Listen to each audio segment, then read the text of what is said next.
Gloire au nom de Jésus, nous allons prier. Donc, je cherche. On va prendre une prière. Le frère Gauthier va prier, puis la chante. C'était la sœur de... Hein? C'était Jessica. La semaine passée, vous avez dit c'est Laetitia qui va chanter aujourd'hui. C'était Laetitia? Oui, qui va Okay, chanter aujourd'hui. c'est Laetitia qui va chanter, pardon. Non, excuse-moi. Et s'est préparé. Hein? Et s'est préparé. Laetitia, tu chantes. Non. Des fois, il faut m'aider. Pasteur a voulu pas. Vous avez vu mes cheveux tombent. Non, Laetitia, tu vas chanter. Bienvenue sur TikTok. Alléluia. Et le frère Gauthier. Elle va pouvoir maintenant. Seigneur Dieu Tout-Puissant, Papa, nous te remercions, Seigneur Jésus-Christ, pour ce moment que tu permets, que nous puissions passer dans ta présence, Seigneur Jésus-Christ, Papa.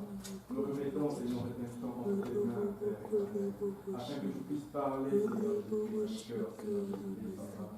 Moi, un serviteur, Seigneur, qui va nous apporter, Seigneur, la parole, Seigneur Jésus-Christ, Papa. Afin que cette parole, Papa, puisse faire effet dans le cœur, Seigneur Jésus-Christ, Papa, et nous rapprocher davantage vers toi, Seigneur Jésus-Christ. Que cette parole, Seigneur Jésus-Christ, nous amène à plus de consécration, Seigneur Jésus-Christ, Papa. Et que nous puissions mettre à l'œuvre, Seigneur Jésus-Christ, Papa, cette parole, Papa. Ouais, nous, Seigneur Jésus-Christ, qui avons écouté, entendre ta part, Seigneur Jésus-Christ, Papa, par ton serviteur, Seigneur Jésus-Christ. Béni sois-tu, ô Père éternel, Seigneur Jésus-Christ, Papa. Entre tes mains, Seigneur Jésus-Christ, nous remercions, Papa. Car toi seul est Dieu, Seigneur. Sois glorifié, Seigneur Jésus-Christ, Papa. Sois magnifié, Seigneur Jésus-Christ, Seigneur, Papa. Reçois honneur, reçois louange, reçois adoration, Seigneur. Béni soit ton nom, béni soit Jésus. Alléluia, alléluia. Reçois la gloire, reçois le Dieu. Au nom de Jésus.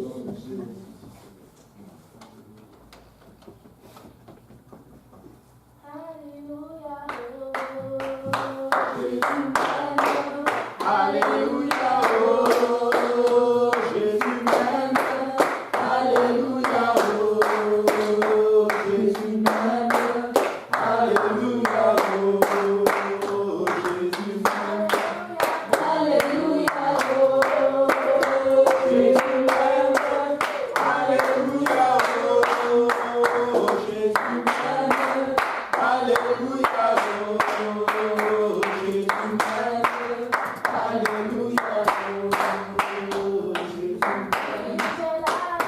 J'ai la joie de Jésus dans mon cœur. J'ai la joie de Jésus dans mon cœur. J'ai la joie de Jésus dans mon cœur.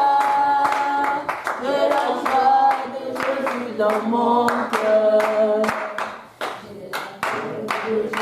Dans mon cœur, j'ai l'amour de Jésus dans mon cœur, j'ai l'amour de Jésus dans mon cœur, j'ai l'amour de Jésus dans mon cœur.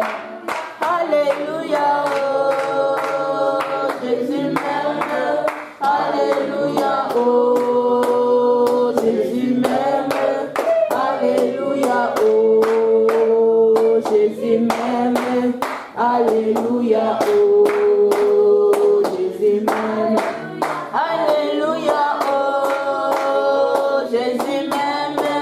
Alléluia, oh, Jésus m'aime. Alléluia, oh, Jésus m'aime. Alléluia, oh, Jésus m'aime. Alléluia, oh, Jésus m'aime. Alléluia, oh, Jésus m'aime. Alléluia, oh, Jésus m'aime. Alléluia, oh, Jésus m'aime. Alléluia, oh,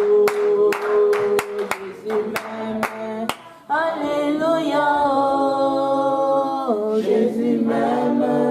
Alléluia, oh, Jésus m'aime.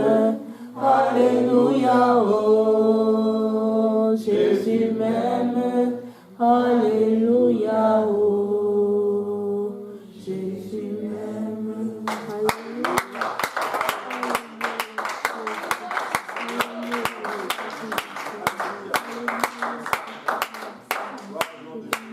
Content de savoir que Jésus l'aime. Alléluia.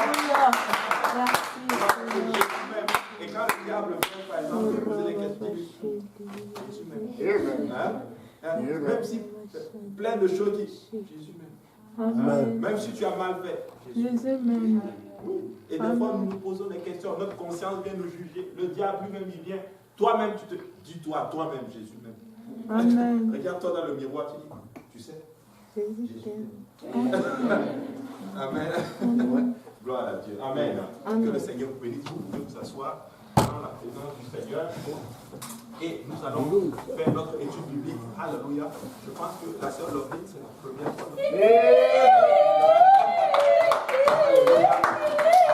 Avec le frère Andinel. Alléluia. Je pense que c'est la première fois lui aussi.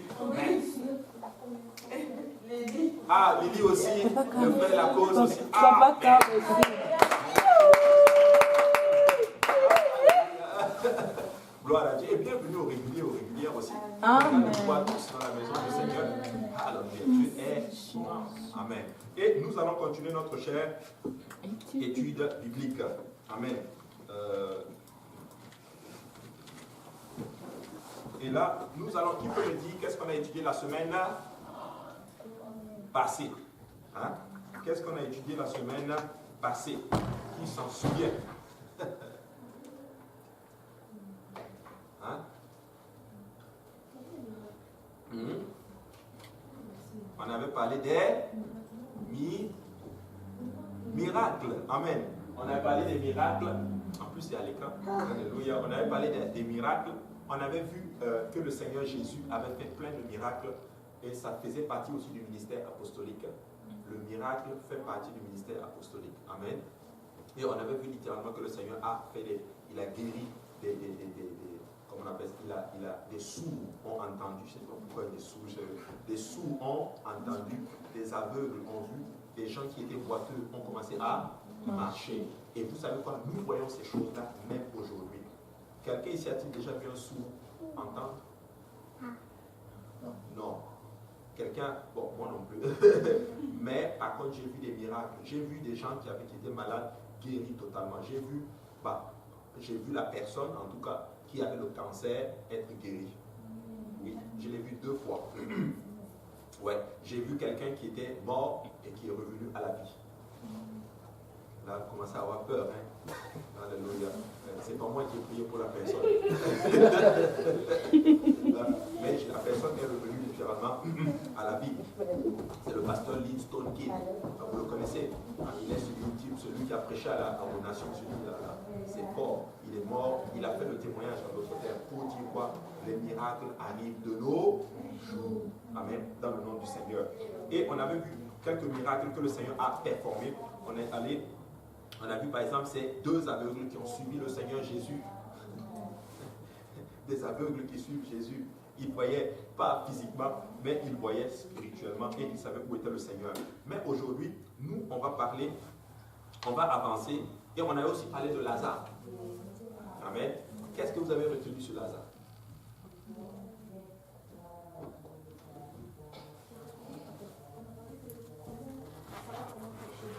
Ouais. Jésus a appelé Lazare. Il y avait plusieurs Lazare dans le tombeau, mais c'est Lazare que Jésus a appelé. Voilà. Ouais. Le bon Lazare est sorti. Quand Dieu t'appelle par ton nom, c'est toi. Jésus a laissé Lazare. Quand Lazare était malade, on a appelé Jésus. Jésus n'est pas venu. Il a laissé la situation s'empirer pour faire éclater la gloire. Parfois, il y a des choses qui arrivent dans nos vies et on demande à Dieu. Dieu va laisser ça devenir jusqu'au pire, pour qu'on puisse savoir que c'est lui qui a fait, pour qu'on puisse savoir que c'est pas un homme qui a fait, c'est vraiment Dieu qui a fait. Amen. Et aussi Jésus, pour la Bible qui dit Jésus pleura, c'est pas que Jésus pleura parce qu'il pleure parce que son ami est mort. Il pleure parce qu'il manquait la foi, parce qu'il sentait qu'il y avait trop d'incrédulité. Jusqu'à les personnes qui suivaient, il a dit à Marie, il fait dit si tu crois, tu verras la gloire de Dieu. Il a parlé à Marie disant qu'il va se ressusciter. Lui, Marie, croyait que non, c'est la résurrection la deuxième résurrection est plus loin. Or, Jésus lui dit, il peut encore revivre, il peut encore ressusciter. C'est de cette résurrection que Jésus lui parlait. Mais lui n'a pas compris parce qu'il lui manquait la foi. Et c'est la raison pour laquelle Jésus a pleuré dans le cours verset que Jésus pleura. C'est parce que son ami est mort, parce qu'il est venu son ami, les gens étaient émus. Mais c'était à cause de là, parce qu'il manquait la foi. Donc quand on manque de foi, on fait pleurer Jésus. Waouh! Effectivement, on avait parlé de tout ça. Amen. Oui, mais là, tu n'as pas levé ta main. Ah, ok. Elle m'a demandé le système du message. Ah, ok. Oh, ok, bon. Le Seigneur est bon. Je pensais qu'elle avait levé sa main. Oui, maman Clémence. En fait, moi j'ai une question. Oui, question. C'est en fait comme les versets. Non, je vais lire les versets avant. C'est dans Luc, à partir du verset 16-17, la parole de Dieu dit le riche dit, j'étais pris donc, Père Abraham, d'envoyer Lazare dans la maison de mon père, car j'ai 5 frères. C'est pour qu'il leur atteste ces choses, afin qu'ils ne viennent pas aussi d'enseigner des tourments. Abraham répondit, ils ont Moïse et les prophètes qui leur écoutent. Et il dit, non, Père Abraham, mais si quelqu'un des morts va vers eux, ils se repentiront. Et Abraham lui dit, s'ils n'écoutent pas Moïse et les prophètes, ils ne se laisseront pas persuader quand même quelqu'un des morts ressuscitera. Ma question est par rapport à cette verset-là, parce que des fois, il y a des gens, par exemple, on écoutait des témoignages des gens, ils sont morts, et là, il dit qu'ils ont été ressuscités. Et après, il commence à expliquer comment il ne faudra pas aller, en tout cas, il faut se repentir, il faut pas, en tout cas, il faut se repentir de ses péchés. Mais sauf que quand j'ai lu ces versets-là, je me suis questionnée, mais j'ai dit, ben, comme la parole de Dieu dit qu'il ne peut pas envoyer quelqu'un qui est mort vers les gens qui sont vivants parce qu'ils ont déjà, par exemple, les prophètes, ils ont déjà comme, en tout cas, c'est ça, Moïse n'est plus là, mais comme, ils ont déjà des gens vivants qui leur parlent de la parole de Dieu. Et moi, je voulais savoir, est-ce que ces gens-là qui sont morts, est-ce qu'on devait l'écouter ou pas? Bonne question. Moi, j'ai toujours des problèmes avec ça, honnêtement. Parce que, en général, quand ils viennent, beaucoup d'entre eux, ils ne prêchent pas l'évangile quand ils reviennent. Ils disent pas, tu dois te repentir, tu dois être baptisé au nom de Jésus, tu dois recevoir le nom du Saint-Esprit. Pourtant, Jésus a dit qu'il faut naître d'eau et d'esprit pour pouvoir entrer dans le royaume. Tu vois? Donc, peut-être que c'est vrai. Honnêtement, je ne pourrais pas te dire. Mais moi, je ne fonde pas trop ma croyance là-dessus. Oui, parce que si ça peut amener les gens à la repentance. Parce que vu que Lazare aussi, je me dis, il était mort, Dieu l'a ressuscité. Ouais. Donc avant, donc je me suis dit, bon, lui, est-ce qu'il a vu ça? Je ne sais pas. Parce qu'il faut comprendre aussi le contexte. Le contexte, c'est quoi? C'est qu'il y avait un riche qui était mort, et puis le pauvre est mort aussi. Tu vois?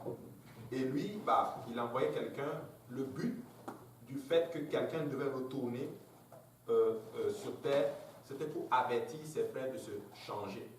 Mais Lazare est en train d'enseigner, plutôt Abraham est en train d'enseigner quelque chose. C'est que même si un mort revient, ce n'est pas ça qui va convertir la personne. La seule chose qui peut convertir une personne, c'est la parole de Dieu. C'est ça qu'il était en train de dire. Tu vois, parce que des fois, on se dit, c'est puissant comme enseignement. Parce que des fois, nous pensons que c'est le miracle qui va se faire dans la vie de la personne, qui va amener la personne à la repentance. La preuve, quand vous évangélisez, la personne peut vous dire, oh, je suis malade. Si Dieu me guérit, je veux le servir. Et vous priez pour la personne, à l'intérieur de vous, vous dites, Seigneur, pardon, guéris la personne, oh, il faut le guérir pour qu'il te serve. Mais ce n'est pas ça qui va le compte. C'est la parole de Dieu. Donc lui pensait qu'il faut juste qu'il ait un miracle, un mort qui arrive. La personne va voir un mort qui arrive, il va donner sa vie à Dieu. Abraham dit non. S'ils ne sont pas capables d'écouter la loi et les prophètes, la parole de Dieu, même si je ressuscite un mort, ils ne vont pas croire. Tu sais, beaucoup de personnes qui ne croient pas ont expérimenté des miracles comme pas possible. Mais ils ne croient pas. Moi, je connais des gens qui ont... Tu parles de miracles. Il y a eu beaucoup de miracles dans leur vie. Mais aujourd'hui, ils ne servent plus le Seigneur. Moi, je connais quelqu'un là. Lui, c'était les papiers d'immigration. Ça faisait au moins 2 ans qu'il était sans papier. Vous vous rappelez, je vous ai raconté ça. 2 ans sans papier. On l'a baptisé, Dieu l'a rempli puissamment du Saint-Esprit. Et je vous dis, 2 ans sans papier. À un moment donné, il avait perdu son emploi. Il n'avait plus rien. Il était marché dans la soumission. Il a appliqué. Ça n'a même pas pris un mois. Il n'a même pas pris un mois. Il a eu son CSQ. Quand il m'a dit ça, moi, je ne croyais pas. Je pense, pour moi, c'était faux. Il n'avait même pas d'argent pour envoyer ses papiers. C'est le centre qui l'a aidé avec, qui l'ont fait un prêt, qui a fait son papier. Il marchait dans la soumission comme pas possible. Et quand il priait, là, il y avait un esprit de prophétie sur lui. Il venait ici se coucher ici, quand il prie la main, je te dis, my God. Les papiers sont sortis, il a eu le travail. Aujourd'hui, hein, on ne sait même plus où il est. Tu vois, c'est la parole de Dieu, même pas les miracles. Il a vu les miracles. Mais certaines personnes ont été convaincues par la parole de Dieu. C'est ce que Abraham voulait dire en fait. Maintenant, ceux-là qui sont revenus, qui disent qu'ils ont vu l'enfer, qu'ils ont vu le ciel, je ne sais pas. Vraiment, je ne sais pas. Honnêtement, moi je prends ça avec des pincettes. Ça peut être vrai, comme ça peut être faux. Mais moi je prends ça avec beaucoup de pincettes parce que je ne fonde pas trop ma croyance là-dessus. Mais si ça peut amener à la repentance, gloire à Dieu. Bon. Quelqu'un d'autre, oui. Donc c'est juste par rapport à l'exemple que vous avez donné, concernant ce homme qui priait et lorsque Dieu l'a béni, il est venu à la vie de Dieu. Est-ce qu'il y a une prière de prévention par rapport à ça, genre, pendant que tu es dans cette épreuve, tu demandais à Dieu que vraiment la richesse ne diminue pas dans l'adoration pour toi. Oui, David a fait cette prière. Tu peux dire à Dieu prière. de garder ton cœur, même s'il te bénit, tu vas considérer vraiment sa faveur, son éternité plus que les richesses. Juste que Dieu peut te donner un cœur au point que ça n'a pas de valeur devant toi. Tu peux faire cette prière. David faisait cette prière. Il disait ceci, ne me donne pas trop pour que je m'enorgueillisse, mais ne me donne pas aussi peu que je me comme toi. Donne-moi le juste milieu. David était un homme très sage. Si tu me donnes beaucoup, toi tu sais, ça va monter à la tête. Mais tu sais, quand j'ai pas aussi, j'ai pas. Donc, comment on se prépare là-dessus? Il faut juste savoir. Parce que l'homme, tu sais, ton pire ennemi, ce n'est pas le diable. C'est toi-même. Il y a certaines personnes, des fois, il y a certaines personnes, ils changent après l'élévation. Dès que ça arrive, boum. C'est-à-dire, toi-même, tu te reconnais pas. Un jour, j'ai parlé à quelqu'un. J'ai dit, mais tu n'étais pas comme ça, hein? Tu as changé. Il me dit, mais oui, avec le temps, l'homme change.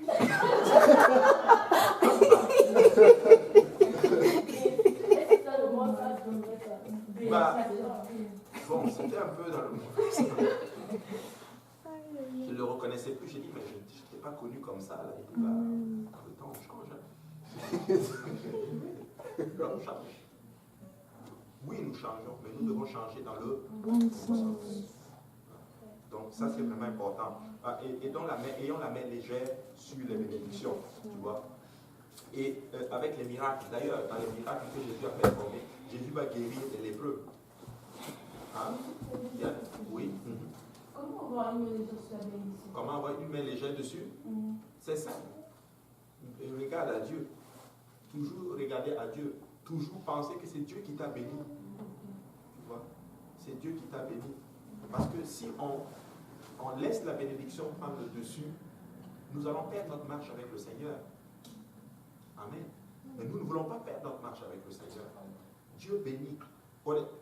Je ne suis pas un prédicateur de la prospérité, mais moi je dis ceci, celui qui marche avec Dieu, Dieu va le bénir ici-bas, et Dieu va te bénir aussi dans l'au-delà. David l'a dit, je n'ai pas vu un serviteur de l'Éternel qui mendie son pain. Non. Non. Vous allez être bénis. Amen. Maintenant, c'est quoi la bénédiction? La bénédiction, ce n'est pas que tu vas avoir des millions dans ton compte. Certains d'entre vous, vous allez avoir des millions dans votre compte. Amen. Oui. Mais, est-ce que c'est vraiment ça la bénédiction? Non. Parce que tu peux avoir des millions, tu peux avoir 1 million de dollars, mais tes dépenses, c'est 1 million et 2 sous. Ça, c'est pas la bénédiction. Comme tu peux avoir, je ne sais pas moi, peut-être même 30 000 l'année, mais tu vis bien. tu as des épargnes, tu es heureux. Moi, je connais il y a des familles, je n'en connais pas, mais on m'en a parlé, des familles. Je vous dis, ils ont peut-être, ils ont un salaire, un seul salaire, mais ils sont tellement modérés dans leur que chaque vacances, chaque année qu'ils voyagent, ils vont en Afrique et ils reviennent. Mais il y en a qui font plus que 50 000 même, 80 000, à eux deux, les couples, ils passent le 100 000. Pas capables de se payer un voyage. Parce que les dépenses sont énormes. La bénédiction, c'est quoi? Ce que Dieu te donne, tu vis dedans et puis il reste même encore. C'est ça la bénédiction. La bénédiction, ce n'est pas la quantité. La bénédiction, c'est quoi? C'est que Dieu te donne. Tu te contentes tellement là-dedans et tu n'as besoin de rien. Tout ce dont tu as besoin, Dieu le rencontre. Alléluia. Donc c'est vraiment important. Dans les miracles que Jésus a fait, Jésus a guéri des lépreux. Il y en a un qui est parti. Il y en a un seul qui est revenu dire au Seigneur, merci. Celui qui est revenu n'était pas juif, c'était un samaritain. Beaucoup ici, quand Dieu va donner ce qu'on a besoin, ce que nous cherchons, qui est-ce que nous allons être? Est-ce que nous allons rester à servir le Seigneur? Beaucoup, après avoir, ils ont travaillé pour Dieu. Dès que Dieu a rencontré le besoin, pif, on ne les voit même plus. Ils ont commencé à voir les défauts dans l'église. Celui qui est parti, lui, il est venu me dire, il me dit, pasteur, moi aussi Dieu me parle. Je dis, je sais. Mais c'est bizarre, il ne te parlait pas avant. Maintenant, il te parle. Il me dit, demande aux femmes, toutes les femmes de se voiler. Sinon, moi, je quitte l'église. Il dit, mon ami, la porte est grande. Il est parti.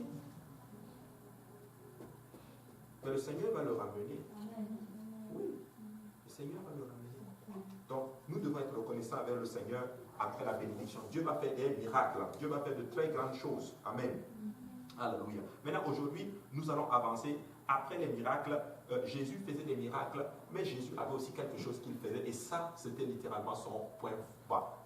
Tous ces sont ses points forts, mais c'était une des choses qu'il aimait faire. Et moi, j'aime beaucoup cela. C'était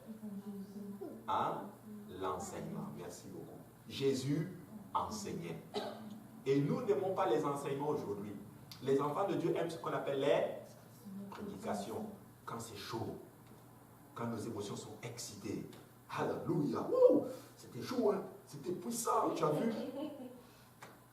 Je vais vous dire la différence entre la prédication et l'enseignement. La prédication, c'est pour gagner. L'enseignement, c'est pour affermir. Maintenant, dans une église, Dieu va donner des enseignants.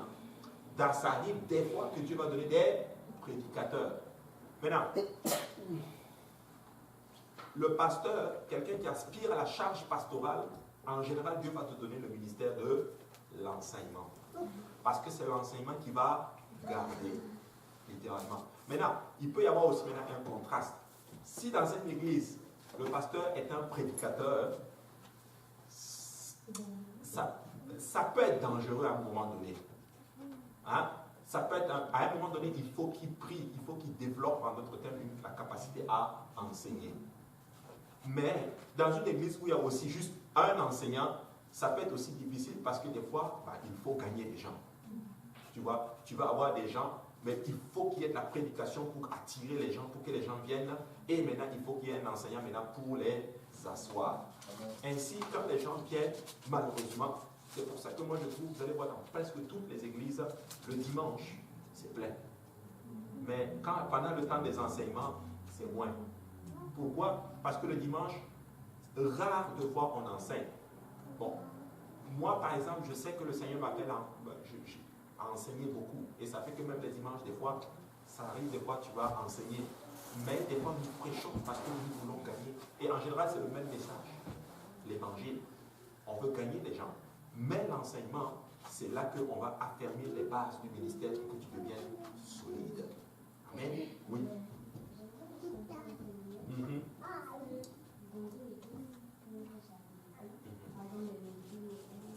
Ouais.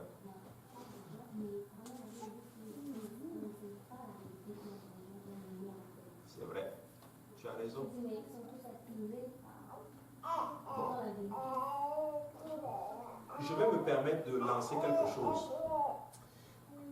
Il ne faut pas mal me comprendre. Il ne faut pas aller dire, Pasteur Abou a dit ceci. Ok? Mais, donc, je ne vais pas oublier cette porte. Ça va juste mal perçu. Ok, je vais le dire. C'est pas grave. Si je fais mal, Pasteur Fauzi va m'appeler au bureau. Il va tirer un peu les oreilles. Il va me tirer les oreilles. Je dis pardon. Mais moi, je pense qu'il y a certaines choses qu'on ne fait pas bien dans le ministère apostolique. Comme par exemple, j'ai enseigné une fois là-dessus. Ça, c'est le Bishop Ward qui avait fait cet enseignement. Je l'avais aimé, je l'ai enseigné ici. Tu sais, des fois, et ça, c'est à raison aussi, nous voulons tellement rester et ne pas tomber dans le monde qu'on est devenu très, très, très, très, très, très conservateur. Et c'est bon. Mais voici le revers de la médaille. Si nous voulons des fois aussi gagner, il faut qu'on soit capable d'adapter les nouvelles, en d'autres termes, le temps présent au message. Exemple, on doit être capable d'adapter la technologie. Quand tu prends par exemple la technologie, le direct, on a eu du retard à le faire ici. Mais quand tu regardes les autres églises, même qui ne prêchent pas la vérité, tu regardes par exemple leur site, tu regardes leur site sur YouTube, tu vois la qualité de l'image, tu vois qu'ils investissent beaucoup, en d'autres termes, dans ces jours-là. Et c'est ça des fois qui attire les gens. Est-ce que je mens? Vrai ou faux? Donc c'est bien. Maintenant, donc, il y a quelque chose que moi je remarque, par exemple, notre site JPNL, je le regarde. Mais regarde, des puissants enseignements, 40 vues, 50 vues. Si c'est vraiment beaucoup, c'est 60 vues. Voilà, quand c'est mariage, ça dépasse. En une journée, c'est 400 vues. Oui. Ah, tu as capturé ça? Pour qui? Pour capturer, pour dire aux gens que voilà, mariage, 400 vues. Et puis, enseignement, 5 vues, est-ce que c'est normal? Ce n'est pas normal. Ce n'est pas normal.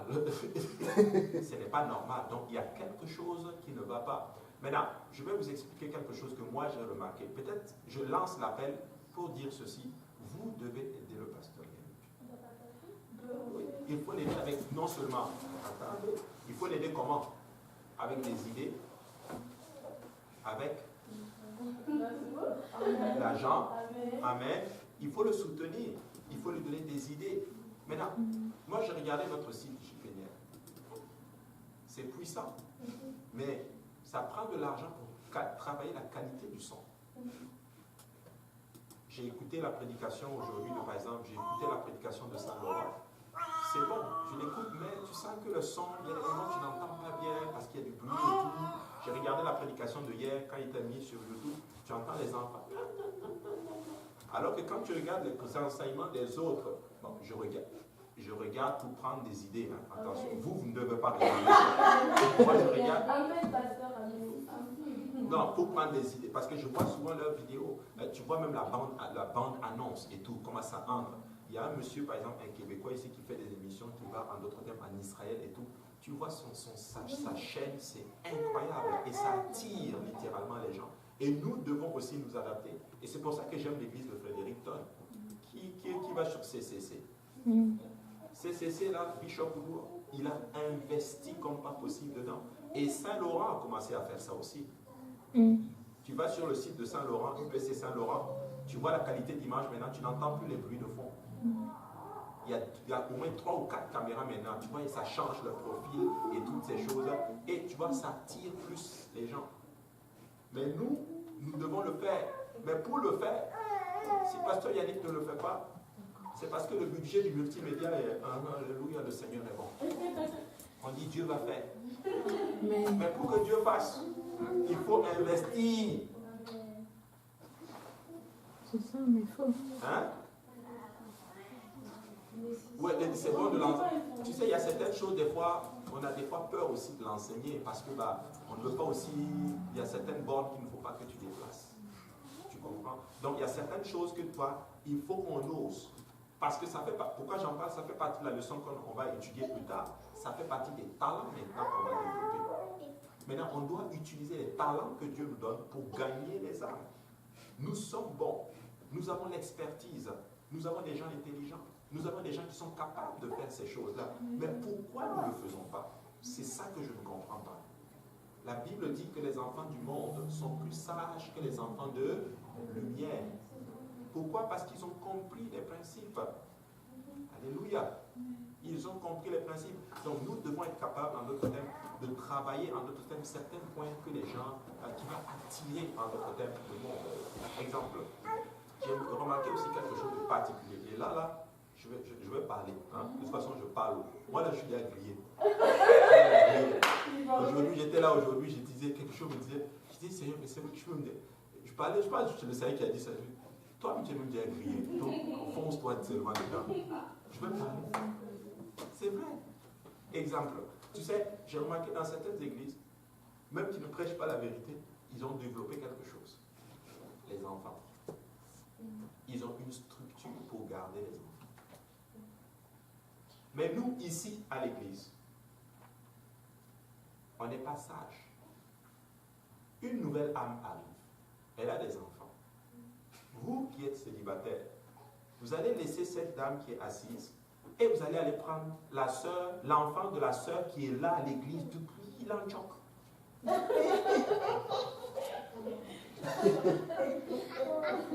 Elle est déjà affermie, déjà dedans. Elle aussi, elle est assise comme ça. Non!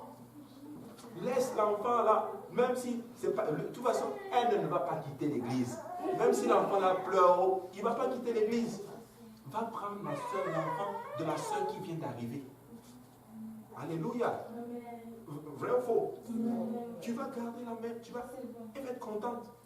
C'est vrai. Écoutez, certains cas là, des fois, on va prendre le bébé parce qu'on veut gagner l'âme.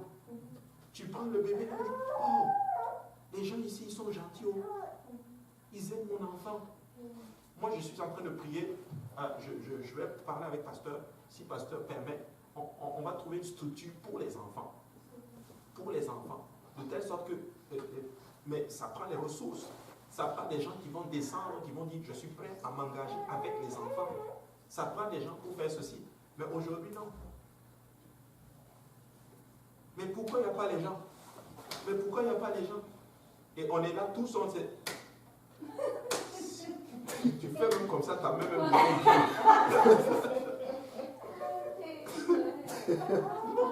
Vous savez quoi? On doit mettre des choses en place. Vous savez quoi? N'ayez pas peur. Oh, c'est Yaya tel. C'est sa fille, oh, c'est Yaya tel. Laisse Yaya tel. Yaya tel là. Moi, pasteur Abou, je te donne l'autorisation de ne pas prendre son enfant. Prends l'enfant de quelqu'un d'autre qui arrive. Elle vient d'arriver à l'église, elle a besoin d'aide. Elle a besoin d'être assise. Elle n'est pas encore dans l'église. Amen. Si elle vient te dire, mais pourquoi tu me prends pour mon enfant? Dis-lui, pasteur Abou a dit, de prendre ton enfant. Voilà, on va prendre les enfants de quelqu'un d'autre. Alléluia. Amen. Oui. Mais moi, je suis des fois assis, tellement. Maman Marlene, des fois, elle arrive ici le matin. Elle arrive, elle s'assoit ici. L'enfant, elle a 5 enfants. Ouais, non, toi, tu prends. Alléluia. Vous, je ne parle pas de vous. Je prêche pour les autres. Même s'ils ne sont pas là, ils vont regarder la vidéo. Non, vous ne faites pas ça. Mais moi, je dis ceci. Mais je vois souvent là, des fois j'ai envie de faire j'ai envie de faire.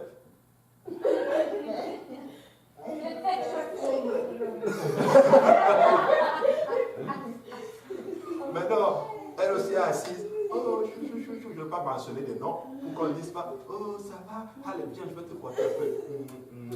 Et elle aussi, elle est assise comme ça. Non, c'est triste à dire. Oui, tu as la vérité, mais quelque chose d'autre attire. Amen. Et les gens du monde ont compris ça.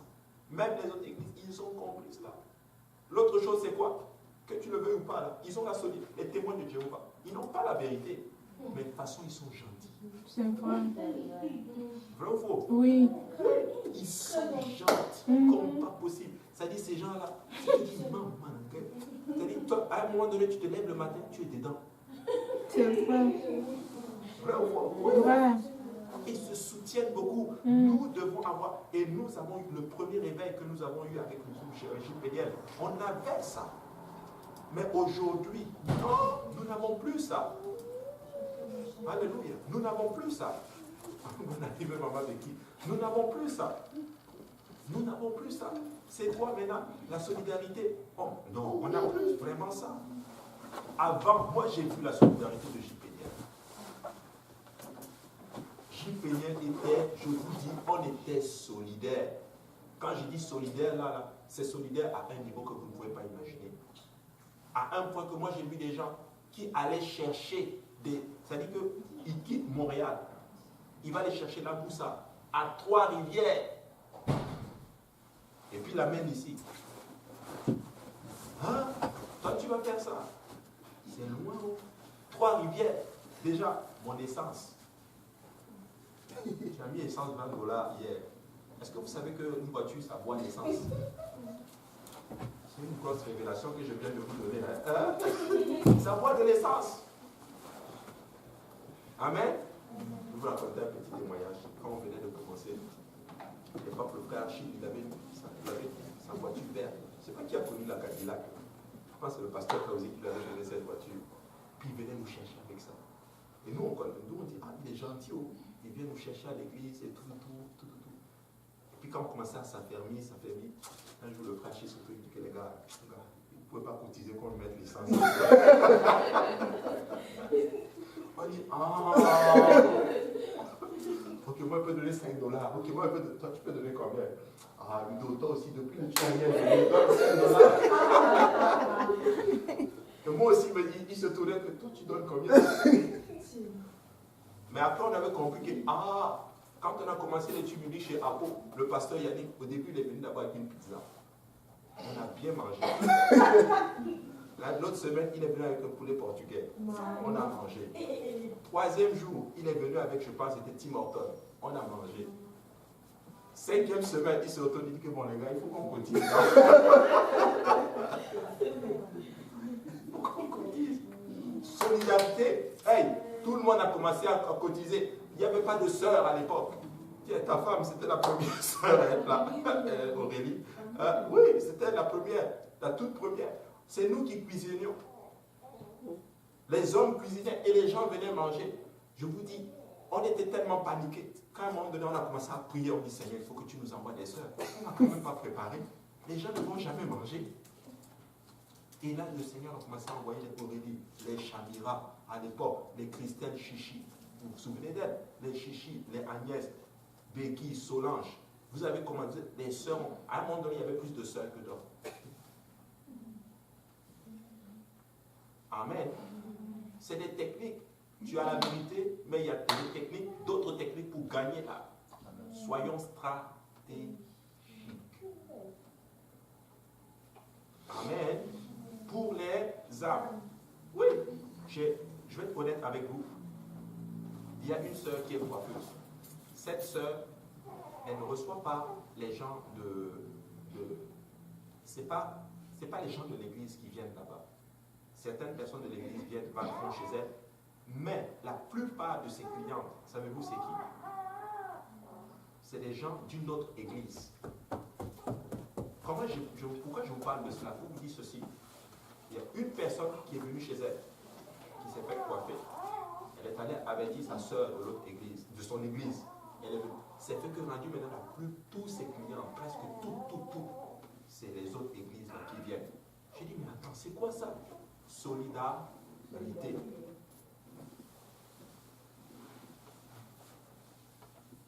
Ils sont solidaires. Voici pourquoi leurs églises sont pleines. J'ai pensé un peu à MCI. Pourquoi ils ont tant de monde? Ne me dites pas que c'est non, ils ont peur parce qu'ils ne veulent pas la sainteté. Écoute, on peut prêcher la sainteté et si on met d'autres choses, on va les gagner.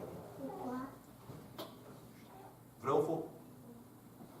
Amen. Je suis d'accord, il y a la sainteté, oui, les gens fouillent ça. Mais écoute, la Bible dit que le dernier réveil sera plus grand que le tout premier réveil.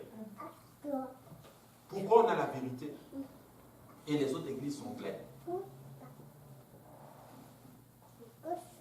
Je suis parti en Europe l'année passée. Le pasteur de l'église a demandé à un des anciens qui était aussi venu pour enseigner, je veux que tu enseignes la sanctification. Moi j'ai dit au pasteur, moi mon pasteur ne veut pas que j'enseigne la sanctification. Toi, tu penses. Non, non. Tu vas dire, ok, non, non, parce que moi, je n'étais même pas apte à. Hein? Est-ce que c'est pas le pasteur du village de l'enseigner? Non, et c'est lui qui doit l'enseigner. Mais est-ce que vous avez dit là-bas que c'est vrai? Oui, je lui ai dit ça. Je lui ai dit, moi, je n'enseigne pas pour le moment la sanctification parce que mon pasteur, pour le moment, ne me l'autorise pas. Parce que c'est un sujet très, très, très, très sensible. Mais je dis, toi, tu es plus ancien que moi, je peux faire ça quand il enseigne. Il connaissait le pasteur Graham, c'est les gens de la carrière du pasteur Graham. Là. Il est pasteur principal de son église là-bas, c'est une grosse église là. Je dis, vas-y, écoute, c'est une église. Le dimanche, c'était plein. Quand il a enseigné la sanctification, le dimanche, plutôt avant cela, les gens étaient venus maquiller comme pas possible. Mais quand il a enseigné là-dessus, moi je suis parti, j'ai vu les photos, toutes les filles dans la chorale étaient habillées sainteté. On a le message, mais il y a quelque chose d'autre qu'on ne fait pas. Vous pensez que les témoins de Jéhovah sont plus rigides que nous? Mais oui. Eux, ils interdisent même les perfusions de sang. Et en plus de cela, ils ont le mauvais truc. Donc, il y a quelque chose d'autre. Il y a des choses que nous devons encore mettre en place. Que quelqu'un dise en place.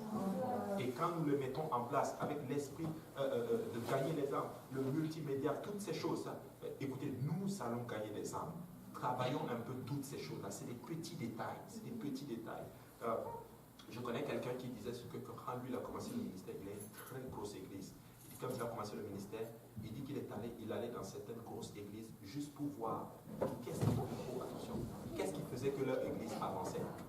Il dit qu'il est allé dans un ministère, il a compris une chose, là-bas dans cette église, dans le ministère, ils avaient une particularité. Ils sont à l'heure. D'autres, c'était quoi? Ils sont, en d'autres termes, leurs programmes sont très ciblés. Dans d'autres ministères, il y a d'autres choses, en d'autres termes, qu'ils font. C'est des petites choses. Amen. Si on commence à arriver à l'heure, à la prière, vous allez voir la prière. Regardez au début, quand on avait commencé, à un moment donné, il y avait beaucoup de puissance ici à l'église. Vrai ou faux? On venait tous à l'heure.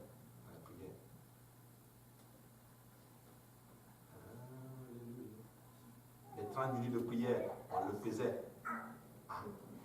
Mais aujourd'hui, un peu moins. J'ai vu la statistique hier, on était 50 personnes samedi à la prière. Et sur les 50 là, il y en a qui sont venus 15 minutes à la fin, il y en a qui sont venus 20 minutes à la fin, il y en a qui sont venus 12 minutes à la fin, il y en a qui sont venus 11,5 minutes à la fin. Là, je ne vous montre plus. Alléluia. Amen. Donc, nous devons le faire. Nous devons le faire. Maintenant, Jésus enseignait. Que quelqu'un dise enseigner. Oui, Clémence. Oui, j'ai une question. Quand, par exemple, tu fais une étude biblique, puis la personne, il te pose une question sur la sanctification, donc tu ne dois pas répondre. Tu vas dire, il faut aller voir les pasteurs ou la femme des pasteurs. Ça dépend. Ça dépend. Des fois, Dieu va te permettre. Quand on dit de ne pas enseigner sur la sanctification, c'est juste, tu sors ta leçon, là, leçon 1, leçon 2, leçon 3, et tu l'enseignes. Oui. Je vais vous dire, est-ce que vous voulez savoir pourquoi on dit de ne pas l'enseigner? Vous voulez le savoir? Parce que regarde ceci. Certaines personnes, tu n'es pas sûr que tu es encore leur pasteur. Parce que si tu n'es pas le pasteur de la personne, ça ne sert à rien de lui enseigner, il ne va pas prendre. Il faut que tu arrives à une place où tu sais que oui, là maintenant, il me donne la permission de parler dans sa vie. Il m'a donné l'autorité sur sa vie. Là, à ce moment-là, tu peux lui prêcher l'évangile. Mais plutôt, la sanctification. C'est pour ça que dans certains cas, il vaut mieux que ce soit le pasteur lui-même qui l'enseigne. Parce que le pasteur, lui, il a l'autorité sur la vie des gens. À ce moment-là, il peut leur enseigner. C'est pour ça que c'est un sujet qu'on n'enseigne pas tout le temps. C'est stratégique, c'est pédagogique en fait, pour gagner la personne. Mais si tu l'attends, tu arrives, ok, boum, tu commences à balancer la sanctification, tu ne même pas pour obéir à l'évangile. Tu lui donnes le step. C'est comme ton bébé là qui est là, ou en dîner, les deux là. T'imagines, tu allais à la maison, tiens, Dinel, un morceau de steak. Morceau de steak. Il ne va pas manger, il ne peut pas manger, tu vas juste le tuer. Il faut d'abord lui donner le lait, ensuite il grandit, là il est capable de prendre maintenant la nourriture solide. C'est vraiment dans ce sens-ci. Et pourquoi on ne veut pas que ce soit tout le monde qui l'enseigne? Parce que tous ceux qui enseignent vraiment ça, là, il y a des gens qui sont trop rigides. Ils sont trop rigides. Et ça produit le résultat escompté. Nous tous, on a fait ces erreurs. Ou quand au début, on était trop dur avec les gens. Tu sais, si tu ne fais pas ça, tu vas aller en enfer. On faisait tout ça, non? On était dur comme pas possible. Mais ça prend une certaine sagesse, beaucoup d'amour, beaucoup de... Et à un moment donné, tu vas être capable de l'enseigner. C'est juste pour ça qu'on le dit. Tu vois? Et quand c'est comme ça, je sais qu'il y en a des fois qui dévient et qui traversent quand même. Mais il faut être stratégique. Mais moi, ma question, c'était pas vraiment enseigner, par exemple, toutes les leçons, parce que des fois, il y a certaines personnes qui te disent, mais pourquoi chez vous, là, à l'église, tout le monde porte des jupes, il n'y a personne qui a les mèches? C'est ce genre de questions, en fait. Ouais. Tu peux lui dire, par exemple, que la parole de Dieu, justement, nous le faisons parce que la parole de Dieu en parle. Mais peut-être si tu veux en savoir beaucoup plus, tu peux peut-être en parler avec le pasteur. Ou par exemple, le pasteur va commencer d'ailleurs cette série jeudi. Tu peux venir assister. Oh, il a même déjà fait des enseignements là-dessus. Tu peux lui référer un autre thème, ceci. C'est ça. Donc, c'est un peu cela. Un temps viendra où je me prépare. Un temps viendra où je vais l'enseigner. J'aurai l'autorisation de l'enseigner. Mais j'ai compris une chose avec la sanctification. C'est très sensible. Très sensible. Il faut être très sage pour pouvoir donner ça. Sinon, amen. Alléluia. Donc c'est vraiment ça. Donc Jésus enseignait, oui, pardon. Et elle te pose la question.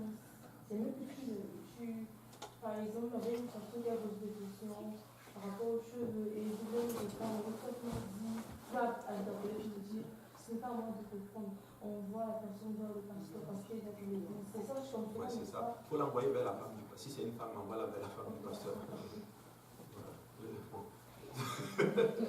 Moi, ma femme n'a jamais, quand je faisais l'étude biblique avec ma femme à l'époque, qui était fiancée, je ne lui ai jamais parlé de la sanctification. Je n'ai jamais dit à ma femme, porte le jupe. Jamais. Un jour, elle m'a texté, elle m'a dit, je veux faire une étude sur la sanctification. Je dis, ah oui, ok. Le pasteur m'a dit, demande-lui d'appeler la soeur Jolie. Appelé la soeur Jolie, et elle allait chez la soeur Jolie chaque jeudi. Elle a étudié ceci, mais je n'ai jamais dit à ma femme. Je n'ai jamais dit quoi que ce soit sur la Bible. Tu vois, Dieu lui a parlé. Et des fois, c'est mieux de faire ceci, parce que ça aide. Amen. Et là, quand le Seigneur enseignait, le Seigneur avait une certaine pédagogie. Et j'ai remarqué ceci avec le Seigneur Jésus, c'est que quand il enseignait, il y a certaines personnes, quand il enseignait d'une façon dure. Beaucoup plus avec les pharisiens. Il était très strict avec eux. Quand Jésus enseignait là, il ne blaguait pas avec les pharisiens. Pourquoi? Parce que les pharisiens, c'était des gens de la loi. Ils connaissaient la parole de Dieu. Ils étaient devenus rigides. Ils avaient la loi, mais ils n'avaient pas l'esprit. Ils avaient la lettre, mais pas l'esprit de la lettre, en d'autres termes. Et Jésus était très rigide avec eux. Mais avec d'autres personnes, il enseignait avec beaucoup d'amour. D'ailleurs, regardez, c'est ça. Des fois, il faut être comme ça aussi avec certaines personnes. Certaines personnes, là, tu vas être dur avec eux. Oui, c'est ça qu'on en parle, parce que justement, on a une conversation hier tous les deux par rapport à ça.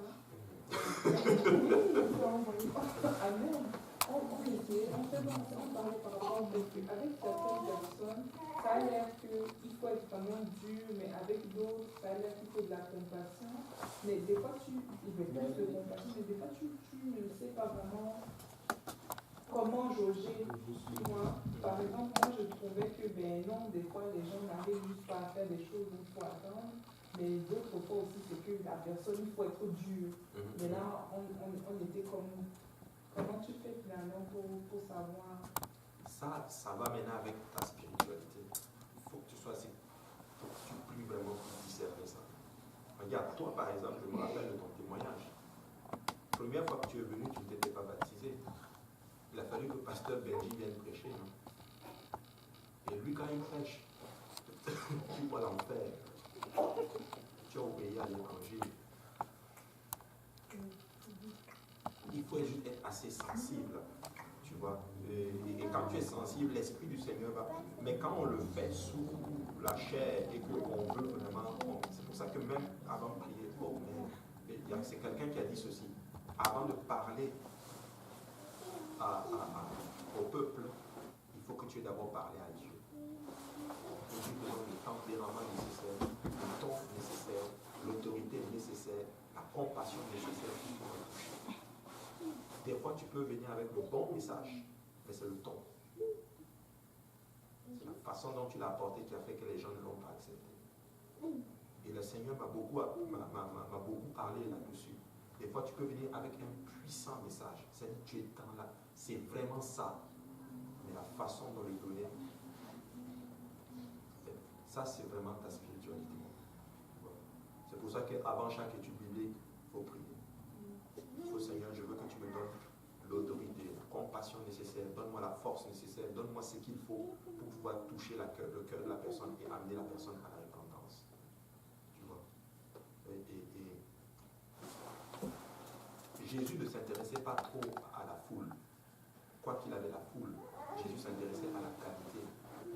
Quand il prêchait, parce que ton sermon là, c'est pas vraiment le fait que les gens sont tombés et quoi que ce soit. Ton sermon, c'est qu'est-ce que ça a fait dans la vie de la personne, dans le cœur des gens. Est-ce que les gens ont été transformés littéralement dans ça? Donc, que Dieu nous aide. Que Dieu nous aide. Donc moi, je prie vraiment que Dieu dépose sur tout un chacun de vous un esprit d'enseignement. Un esprit d'enseignement. Et l'esprit d'enseignement, c'est quelque chose d'assez... L'enseignement, oui, il y a des personnes qui, ce qu'on appelle, ils ont la capacité de l'enseigner. C'est quoi l'enseignement? Si on doit définir l'enseignement.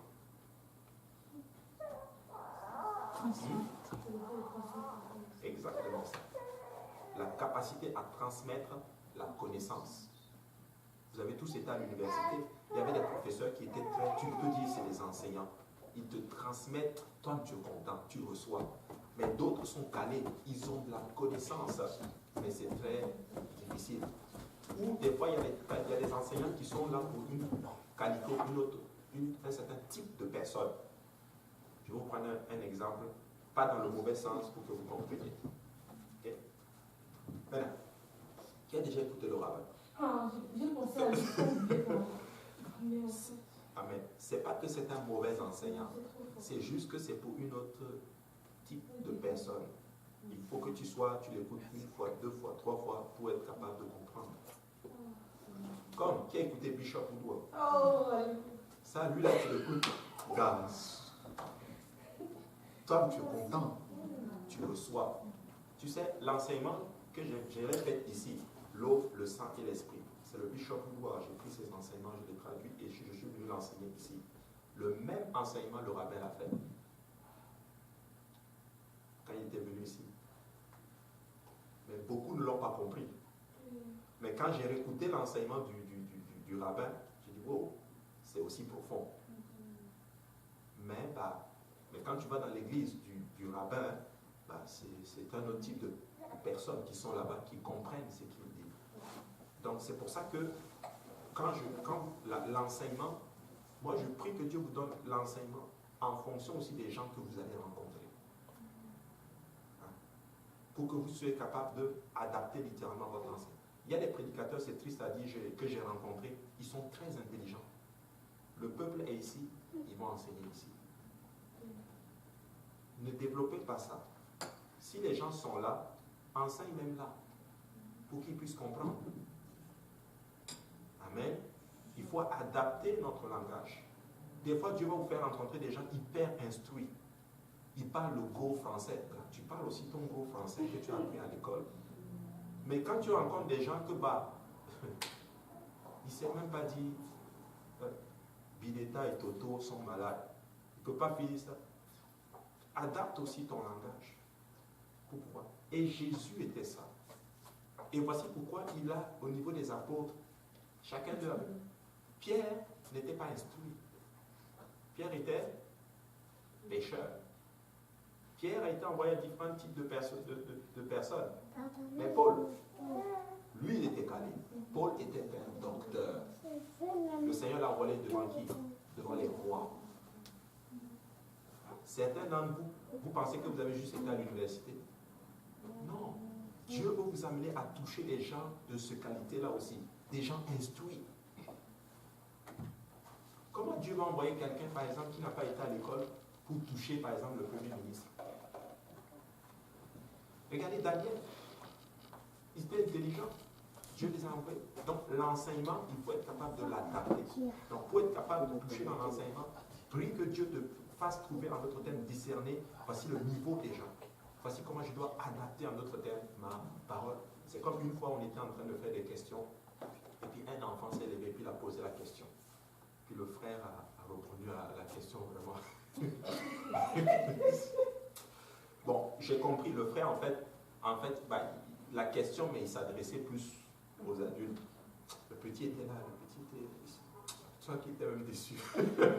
Mais après, finalement, il a eu une réponse adaptée à sa réponse.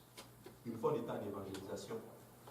Et puis là, un des frères, dès qu'il a vu là une âme, il a commencé à lui parler. Tac, tac, tac, tac, tac, tu dois te repentir, être baptisé au nom de Jésus-Christ.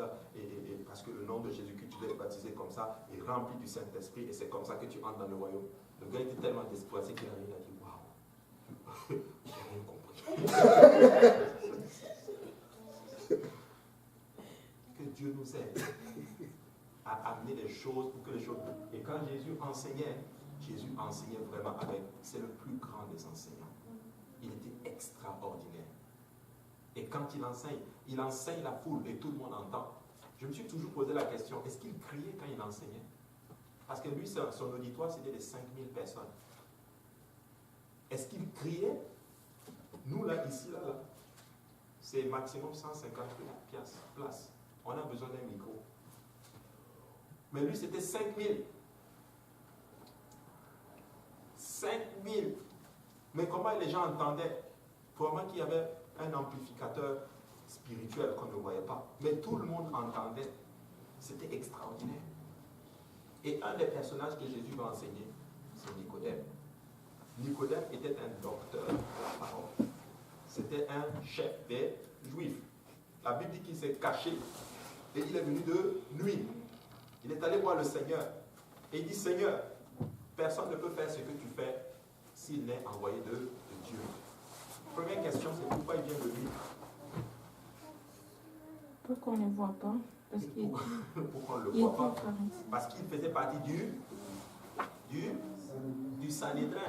C'est quoi le Sanhédrin? Exactement. Voilà, le conseil des Juifs, le conseil des pharisiens. Ils se regroupaient dans ce conseil-là. Et c'est comme ça qu'ils essayaient, en d'autres termes, d'interpréter la loi, d'interpréter ce qu'on appelle la Torah, en d'autres termes, et les lois, les décisions étaient prises là. Lui était un des chefs du Sanhédrin. La Bible dit qu'il a été touché par la parole. Mais juste pour que les gens ne le voient pas, la Bible dit que plusieurs des Juifs crurent, mais par peur d'être exclus des synagogues, ils ont préféré le silence, ils ont préféré la gloire des hommes à la gloire de Dieu. Et là, il est venu en d'autres termes, et il est venu de lui, il est allé voir le Seigneur Jésus-Christ. Il dit, Seigneur, personne ne peut faire ce que tu fais si le Seigneur ne l'ait pas envoyé. Ce qui me frappe, c'est ceci. Nicodème était vraiment un personnage assez extraordinaire. Nicodème savait littéralement ce qu'il voulait. Tu sais, tu dois savoir où se trouve le salut. Tu dois savoir que c'est en Jésus. Parce qu'il a cru en Jésus. Il a cru en lui. Si tu n'as pas cru en lui, pourquoi tu vas aller le voir? Et Jésus le reçoit. Qu'est-ce que tu veux? Personne ne peut faire. Si tu ouvres Jean chapitre 3, nous allons l'étudier. Et nous allons nous adapter là pour aujourd'hui. Ouvre Jean chapitre 3 et tu vas lire à partir du verset 1. Or, il y avait un homme dans les pharisiens nommé Nicodème, l'un des principaux juifs. Cet homme vint de nuit trouver Jésus et lui dit, Maître, nous savons que tu es un docteur de la part de Dieu, car personne ne peut faire ces miracles que tu fais si Dieu n'est avec nous. Jésus lui répondit, en vérité, je te dis que si un homme ne naît de nouveau, il ne peut voir le royaume de Dieu. Pause. Et là, il parle à Jésus, il lui dit, écoute, personne ne peut faire ce que tu fais s'il n'est venu de Dieu. Et Jésus lui dit, si tu ne nais de nouveau, tu ne peux pas voir le royaume de Dieu. La réponse de Jésus n'a rien à voir avec la demande de Nicodème. Moi, je suis venu te dire que ce que tu fais là, nous-mêmes, on sait que c'est Dieu. Et toi, tu me dis, écoute, si tu ne nais pas de nouveau, tu ne peux pas voir le royaume. Ça n'a rien à voir. Mais Jésus était capable de voir littéralement quel était le désir de son cœur. Écoute-moi bien, ce que tu veux, Dieu le sait. Mais oui, il le sait. Il le sait. Et il va te donner la réponse en fonction de ce que tu recherches. La question c'est, que veux-tu? Alléluia.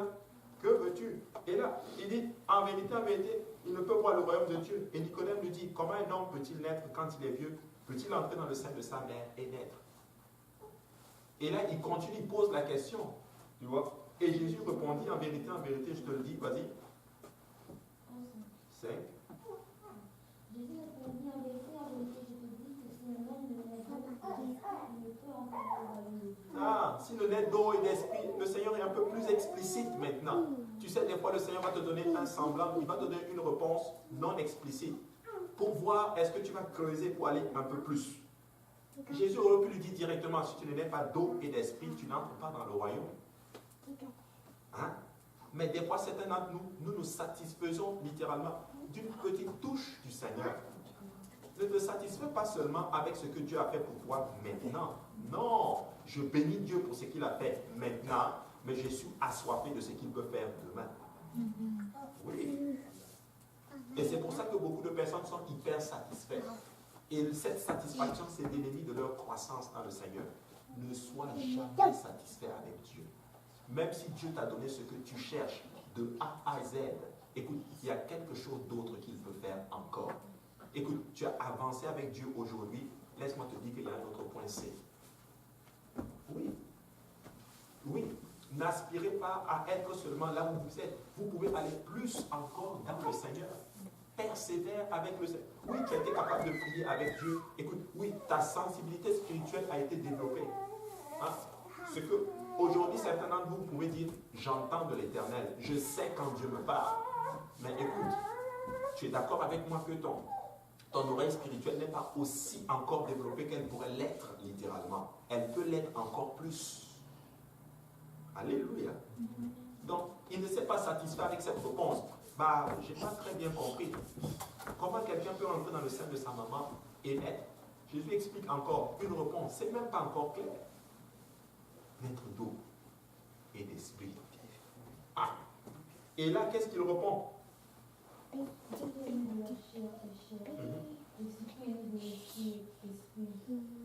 t'étonne pas que je t'ai dit, il faut que vous naissiez de nouveau.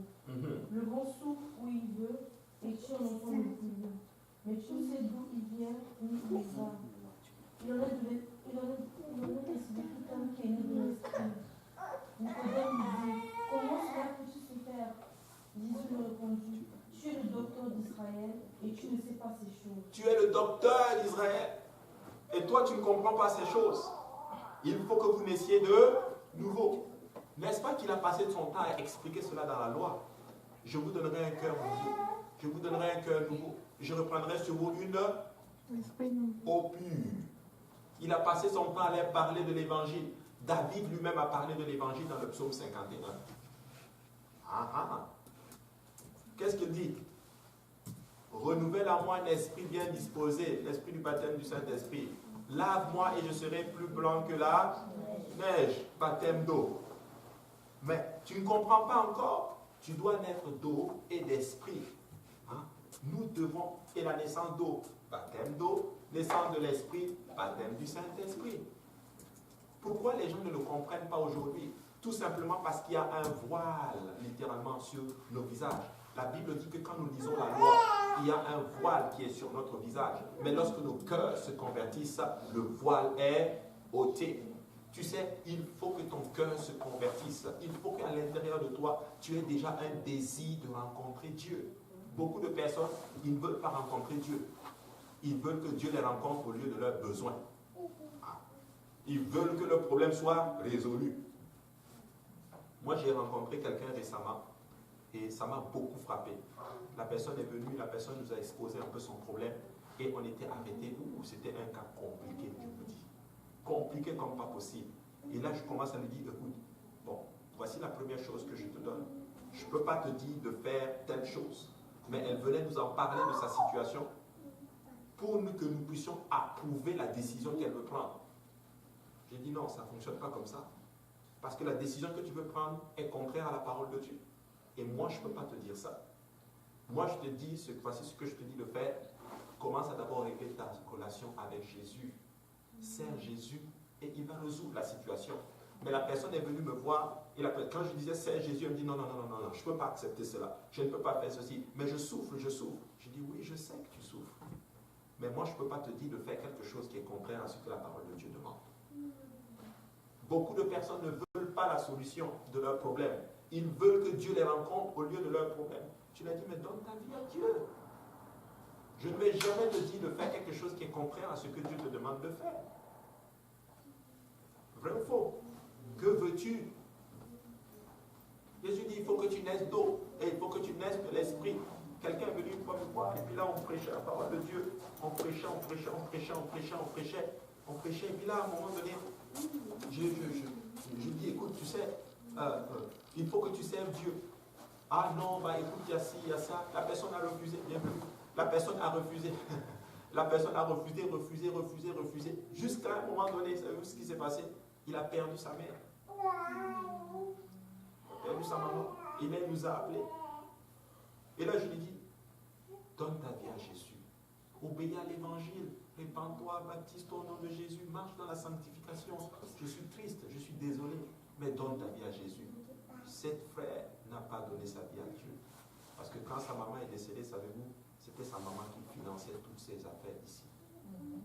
Ses études et toutes ces choses. Ce qui l'intéressait plus, c'est qui va financer mes études.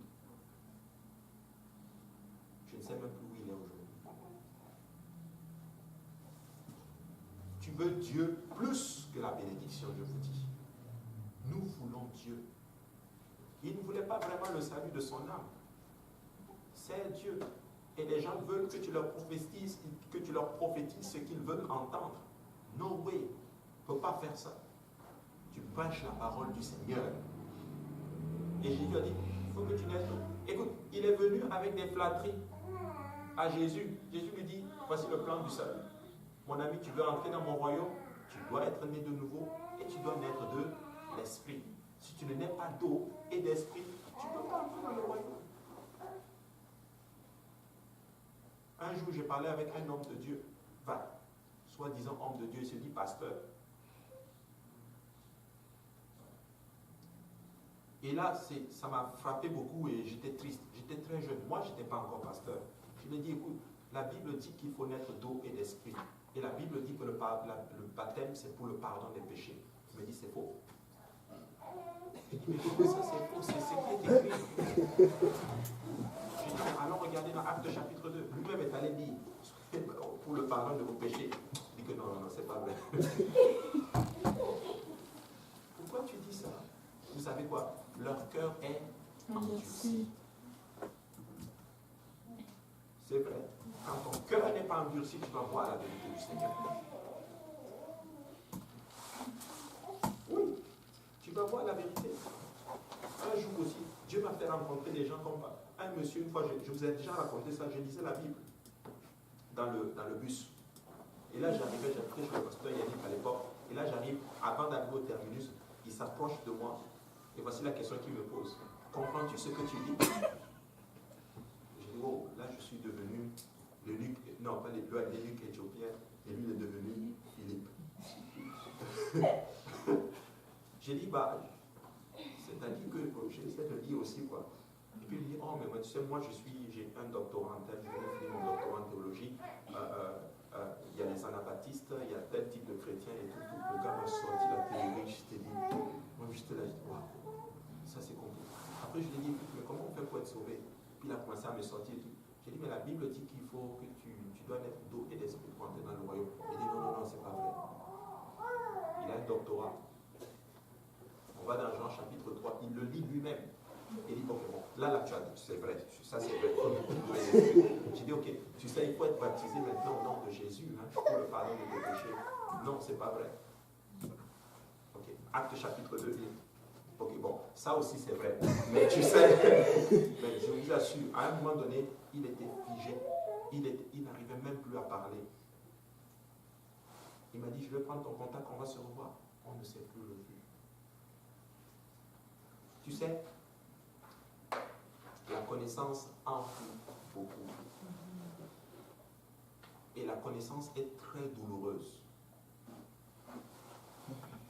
Des fois, là, c'était un docteur, Nicodème, mais il était capable à un moment donné de dire, je me mets en bas pour écouter ce qu'il a à me dire.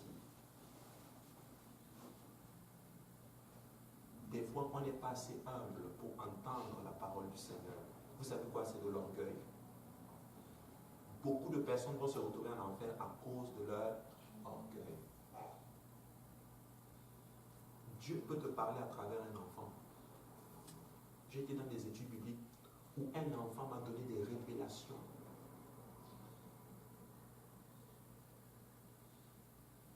Oui, Jésus était avec quel âge ici? Entre 30 et 33 ans. Nicodème avec quel âge? 33 ans et plus. Mais il était capable, et il était docteur de la loi, membre du Sanhédrin, mais il était capable d'aller dire et appeler ce jeune homme entre 30 et 33 ans, l'appeler comment? Maître. Tu sais quoi? Un cœur comme cela va trouver le salut.